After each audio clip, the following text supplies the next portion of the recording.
নীলফামারীর সৈয়দপুরে পূজা মণ্ডপ পরিদর্শন করেছেন বিএনপির কেন্দ্রীয় নির্বাহী কমিটির সদস্য ও সৈয়দপুর রাজনৈতিক জেলা বিএনপির সিনিয়র সহসভাপতি সাবেক সংসদ সদস্য বিলকিস ইসলাম।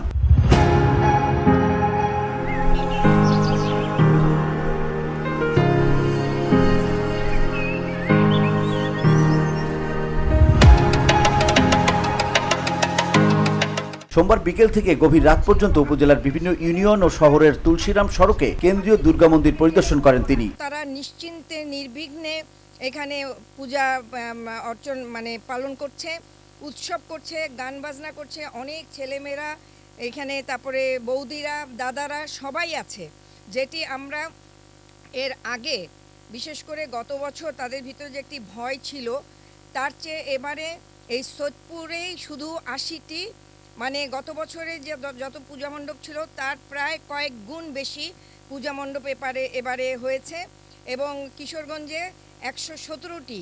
এতেই বোঝা যায় যে আজকে তারা নিশ্চিন্তভাবে এখানে বসবাস করছে। এই সময় সৈয়দপুর রাজনৈতিক জেলা বিএনপির সাধারণ সম্পাদক মোহাম্মদ শাহিন আক্তার শাহিন, সিনিয়র যুগ্ম সাধারণ সম্পাদক এরশাদ হোসেন পাপ্পু, পুজো উদযাপন কমিটির সভাপতি বাবু রাজ পোদ্দার, সাধারণ সম্পাদক সুমিত কুমার আগারওয়াল সহ বিএনপির নেতারা উপস্থিত ছিলেন। VOD Bangla news desk.